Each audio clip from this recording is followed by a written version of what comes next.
you start the pan cold with the pancetta. Let the pancetta really render down. The idea is to turn into these little crunchy bits of tender bacon. So the textural experience is really there. The pancetta, when I'm cooking pancetta, I usually have to make about twice as much because my dad will smell it. Well, you saw Roxy, she just came by, she smelled it, and then I eat it. I know you can't tell. But the pancetta is so awesome. The key to this is making sure that we went low and slow to really render it down, and these are actually crunchy. They got that nice little bacon crunch. They're nice and salty, and I'm gonna leave all this rendered fat in there, and this is gonna come together for the sauce for the Cacio Pepe. So, you go to Rome, you'll taste a dish, you'll say this is so simple, but why is it so delicious? Really quality ingredients. Okay, we'll leave that staying warm. Let me grab some half and half. One of my favorite dishes of all time is Cacio Pepe. It doesn't need the cream, but I wanted a little more richness to it. I thought it would be more palatable to people to have a little bit of cream into it, just a touch, not overdone. A little black pepper, a little unsalted butter, and we'll let this just reduce down a little bit. And then the Parmesan cheese that's gonna go in here with the pecorino that's gonna go in here. Dynamite. Okay, now let's get over here. Now you see this right here, I got this cream reducing.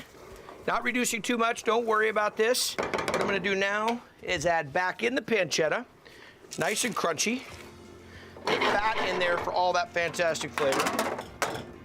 Let me get a little bit of the pecorino romano. So this is that nice salty sheep's cheese, again from Rome. Touch of that. This is gonna tighten up a bunch on you. Don't worry about it because we'll save some of that pasta water and get it in there. Also a little, my favorite, Parmigiano Reggiano. Touch of that in there. Okay, stir that up.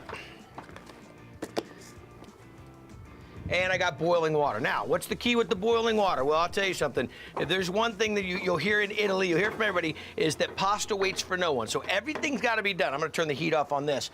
The pasta has got to be done perfectly al dente. So the sauce is done, the salad's done, the dessert is finished. I'll hit a little salt into there. Get some really good linguine. Water's boiling. Drop that in. This is how you get it done right here. Some fantastic al dente linguine going into this Roman pasta dish with cheese and fresh cracked black pepper. Look at that. And a little pancetta. Oh yeah, and a little bit of cream. So we're gonna dump that right in. Now I always reserve my pasta water just in case I need some. Outstanding. So what we've got here is a little pancetta that was cooked down. I'm just looking at how much sauce I have, how it's gonna coat that pasta. You gotta remember something. This is Italian style, so it's not a ton of sauce just running all over the plate. It is a little bit tight. So, some water. And I'm gonna add a little bit more of the Parmigiano Reggiano and as well as the pecorino, that fantastic sheep's cheese. Okay, so we'll let that just kind of absorb there. We wanna give this a nice little presentation, not splatter it all over the place. We call this nesting in the restaurants. Right on top. You can see how that pasta just started to absorb the last of the sauce. We'll get all of the goodness right up on top. Oh yeah, awesome. Okay, set that down. Now, little fresh parsley. It's been washed, just hand torn. This is nice and rustic. There we go. A little bit more of the parm and pecorino right on top. Isn't that beautiful? The flavor's gonna be outrageous. Talked about it the whole time. Just use really good ingredients, treat it with a lot of respect, cook it the right way, and last but not least, fresh cracked black pepper. That's what it is, cheese and pepper. There you go. Okay, nest that up. Okay, there we go.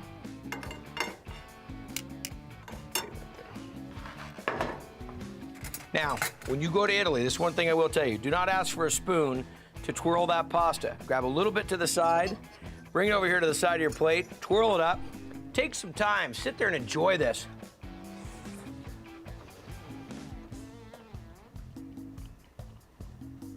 Outrageous. Creamy, salty, a lot of pepper. I love fresh cracked black pepper. Sweet potato onion gratin. I peeled the sweet potatoes, real fun task. I'm cutting them. Don't worry about that one. You got to offer one up. Take the ends off. Try to get uniform size. We hit them with a little bit of salt, pepper, and olive oil and go to the grill. Started it with charcoal. Got some nice oak on there. There we go. Okay, so those are all done. Let me grab a sheet tray.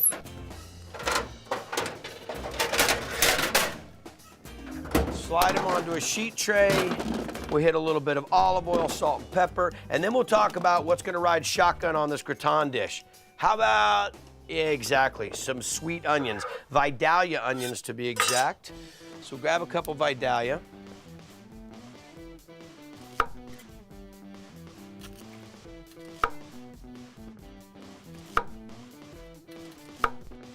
There we go. Some olive oil drizzle, fresh cracked black pepper, and some salt. Okay, we move this around. We'll go down with the onions here.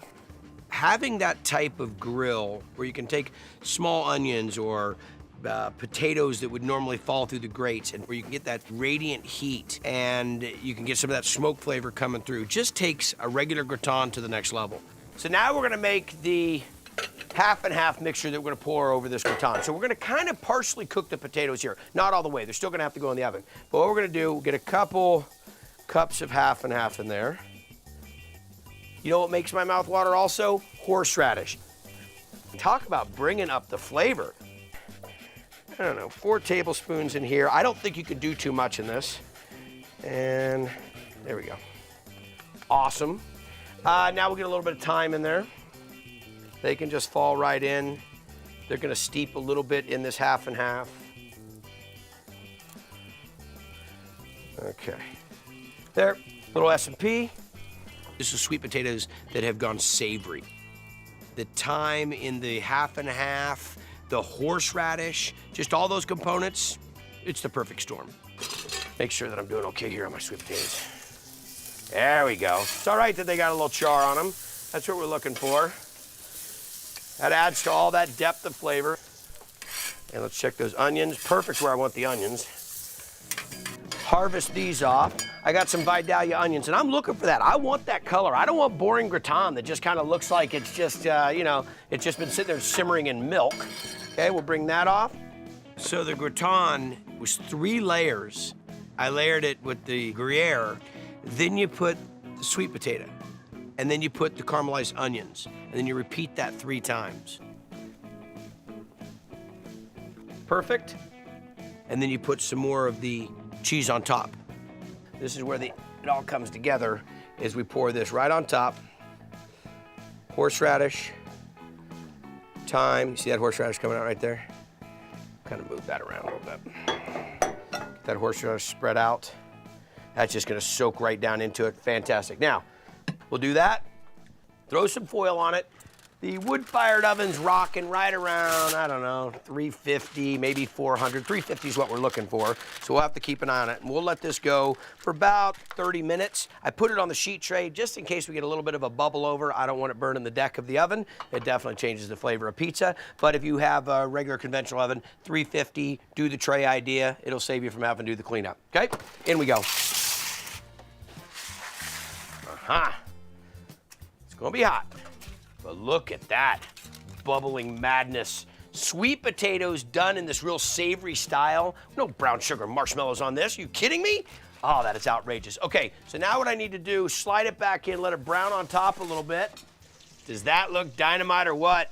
We are talking sweet potato gratin with some caramelized Vidalia onions, but the kicker here, baby, is half and half with a little bit of fresh horseradish in there and some thyme.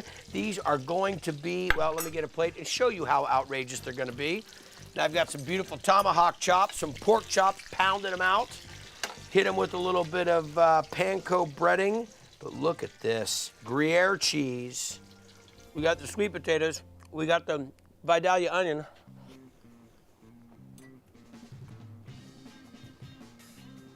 You understand what that meant? That's my kind of sweet potato. My pimento cheese stuffed burger on a toasted brioche bun, stacked high with a fried heirloom tomato, homemade ranch dressing, crispy bacon, and a cabbage slaw. The key to great pimento cheese is starting off with great cheese. So I've got some cheddar here, about half and half, the white and yellow cheddar. Looks good. Now we'll get in with the pimentos. Now, you can make your own pimentos, you can buy your pimentos, you can add as many as you want. I'm gonna go with maybe a half a cup. Touch of some salt, pepper, a little bit of cayenne. Again, this is kind of where you want to go with it. Cream cheese, a little mayo, and a little Dijon. It's just gonna pulse it, bring it together, scooping this out, just getting a roll on it, give it a little twist, right like that, voila, okay? Take this, lay it down in the fridge, little dill, let's get into this, little buttermilk, some sour cream, little mayo. Now, before I bring in the spices, let me grab a little bit of sugar. Gotta have a little bit of that sweet, okay? Offsetting some of the big spices that are coming in right now, okay? Let's start off with a little garlic, little onion powder, and some smoked paprika. Let me get a touch of some salt and some black pepper. Now, a little cayenne, just a touch of heat. There we go. Okay, now this is the real kicker. This is what makes everything that you love about ranch dressing really comes from this, and that's the dill. About 3 tablespoons. There we go. Give it a little whisk. That's exactly what we're looking for. Seeing that nice, beautiful green just studded throughout that. All right, let me cover this up real quick.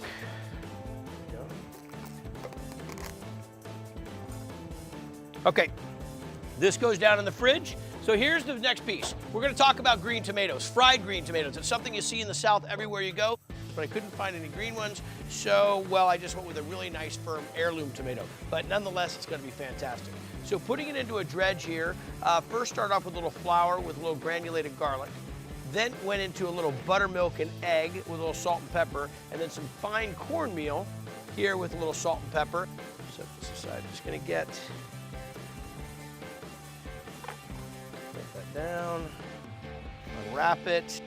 So what I'm gonna do first is I'm gonna make 4 burgers, but 8 patties. So the first thing I'm gonna do is cut that in half, dividing that equally into 4, okay? Now I'll just divide this one, that one. Now everybody's got kind of an equal amount, right? Here's what we do. Take the patty, not pressing it too hard. Nice patty, firm edges. Doing this ahead of time. See this little move that I'm doing here with my thumb? Check this out. So I take the patty, and then I'm bringing my thumb in to really establish the edge. So I'm not having this little flimsy edge where it's kind of just tapering off, and those are the ones when you cook them and they just kind of end up falling into the fire. Okay, here we go. So there's one done. Here we go, we'll grab some of the pimento cheese, drop it right in the center. Now, bring in the other one over, right on top, mirroring it.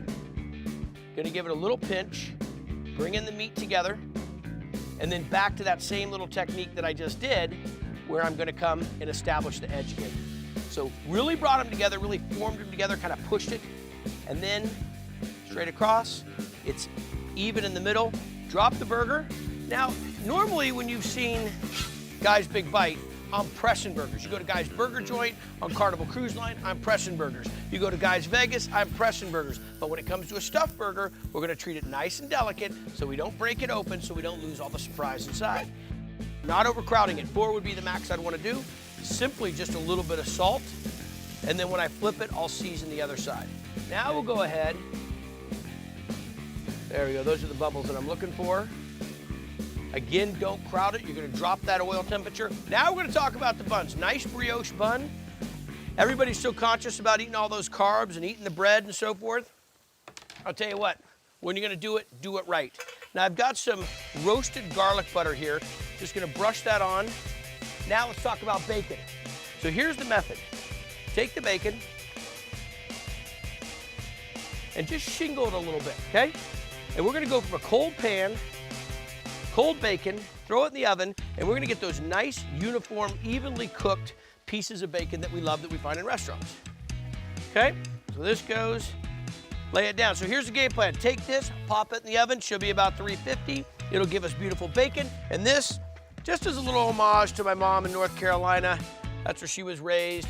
Make a quick little slaw here, some nice vinegar. Just wilt this thinly sliced cabbage down. If I tried to sit here and cook this on the stovetop, by the time I cooked all the way through, I would have a 1/4 inch on both sides of just crunchy beef. The idea to cook it all the way through to really get that great flavor, we want to go ahead and finish it in the oven. So I finished it in the wood fire oven, finish it in your oven at 350. Either way, you're good to go.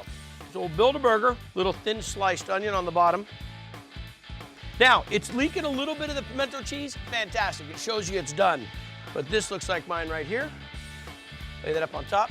A little unripe heirloom tomatoes, that goes on top. Let's get some of the ranch dressing on top of that. Nice pieces of bacon, we'll throw that up on top. A little bit of that quick pickled slaw that I did.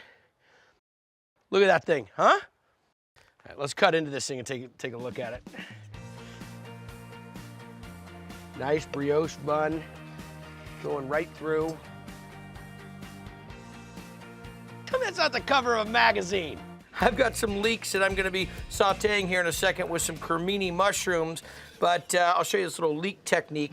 Remember, when the leek grows, it's growing up like this, so the opportunity for sand and dirt and everything to fall down into those crevices is really happening. So what we want to do is I cut mine, makes it a little bit easier to clean, and then I'll just give a quick little chop, drop them into the water. I can swirl them around with my hand and just kind of wash them like that, or rinse them, I should say. Some people leave the rounds together, but what I find is that if the rounds don't get completely broken apart, you have a chance of getting yourself some sand and some dirt into it. So this is all going to come together. Well, I'll just do it with my hand.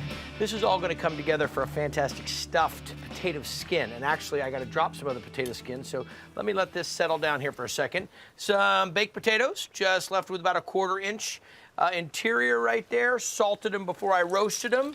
And we'll drop them in 350-degree oil. And yes, I want these to almost get like a hollowed out French fry, okay? Almost potato chip-like, because we're gonna be throwing in some brie cheese, prosciutto, and some mushrooms and all that. Drop these in. Set this aside. Creminis, my favorite. I'm telling you, one of my favorite mushrooms. I can't say it's absolutely my favorite, but it definitely is one of the best. Really nice and meaty. Lots of really defined mushroom flavor, and we're gonna cook these down with these leeks. It'll work out perfect. Okay.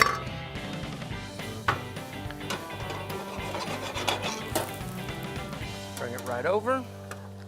Drop these in, and you know what this needs here is just a little touch of thyme. I got some fresh thyme standing by. That's all gonna cook down together. Throw a little more heat on it, and all the thyme comes out together, and just the leaves of the thyme, okay? I know this seems a little bit more refined than you're thinking game day food. Now, the skins, like I said, you have leftover potatoes. What are you gonna do with them? Well, we're gonna put a little bit of mushroom mixture in there with the leeks, okay? So we'll crumble a little brie in there, and then what would be the next thought? Okay, yeah, prosciutto. There's gonna be some Italian cold cuts for sure, so look at this. There you go. Some nice prosciutto, thinly sliced. We'll just tear off a few pieces, lay it right up on top. That'll get nice and crusty, kind of like bacon. So I'll knock these out, fill them up, pop them in the oven, let them melt one more time. Whoa, coming over hot. Look at those bad boys, huh? That's potato skins like you've never seen before. Cook these potatoes, scooped them out, deep fried them, filled them with some cremini mushrooms and some leeks, then a little brie, of course. But look at this, mushrooms, brie, prosciutto. A little kiss of the leeks in there. Now this is my last one. I'm doing these jalapeno peppers. They're gonna be going to a stuffed jalapeno pepper. Now I'm gonna do it with sausage and 3 different cheeses. The ribs are actually the hottest part of this, but I'm making like a little boat inside of this. Now check that out, okay? Now I'm using the big jalapenos, And I'm throwing them on this roasting pan, and what I'm gonna do is pop them in the oven for like 5 or 10 minutes and let a little pre-cook go on these. Because if I put the sausage and cheese mixture in there, by the time these jalapenos cook to where they're kind of nice and sweet and roasted, it's gonna be forever. I'm using a different variety of cheeses here. I got some mozzarella, of course, Italian, you got me. A little mascarpone, that's the interesting one, and a little Parmesan. If you don't have mascarpone, you can go cream cheese. But I like the mascarpone because we got some peppers here. They're gonna be kind of spicy, yeah. And the mascarpone has a little bit of sweetness to it, so the sweetness of the mascarpone will go along well. So that in a big bowl. Let me see if I'm ready here yet. I'm really about keeping that pan not quite hot enough. You see how it's not giving me a big shh? Cranking the heat all the way, but we'll just wait a second. Let's get the mozzarella down. Now the mozzarella, these cheeses will get mixed together. After I cook this sausage with some red bell pepper and some of the onion, what's gonna happen is we'll let it cool and then we'll mix it together to stuff the peppers. A little bit of Parmesan. That's good. It's about 2 to 1 on the mascarpone to everything else. Now you see a lot of times mascarpone being used in what? Yeah, tiramisu, one of my favorite. You know, I don't have a lot of desserts that I enjoy, but that's really my favorite with the lady fingers. Ah, it's great. Now you see it's a little bit hard, so I'm gonna give it a chance, move it around a bit, just bringing it out of the fridge and just give it a chance to soften up so when I mix it all together. And then I've got this sweet Italian sausage, which I've got some red bell peppers and some garlic and some onions. Cook that down. Now this is kind of about room temperature. The reason is I want to cool it down. Don't want to melt the cheese putting hot sausage in it. And I also don't want to put this hot mixture into these peppers. So I kind of mix this around a little bit. I kept all the cheeses out to kind of let them soften up so I can move them together a little bit easier. Okay. So you get this mixed together. Now grab one of these peppers. Now these peppers, like I said, I popped them in the oven for about 10 minutes to soften them up, also to make them so, you know, it's not so crunchy when you bite into it. By the time this mixture gets hot, because the cheese is gonna melt real quick, sausage is already cooked, so by the time it gets hot, it won't have enough time to cook the pepper. So kind of mold it in like that, not too much cheese, don't want it flowing over and burning on the pan. Kind of a nice little mold like that. So there you go, bunch of them to fill. Little tedious to stuff all these the whole time, but well worth it, especially when you're doing something like poker night. Take a look at them. I'm just gonna put them in. Now what's gonna happen is I've got the oven at 350, but now I'm gonna turn it to broil. Keep it a little bit off of the broiler. If I put it right up underneath there, boom, I'm gonna burn. So I want this to cook it all the way through, or gotta warm it all the way through, but put a nice crust on it. So we'll hit it up to, I think medium broil should work. These jalapeno poppers, look at them. I mean, this is the way they're supposed to be done. You've got mascarpone cheese, you got mozzarella, Parmesan, done with the sweet Italian sausage, some pepper, some onion, some garlic. Still a little bit of bite to the pepper.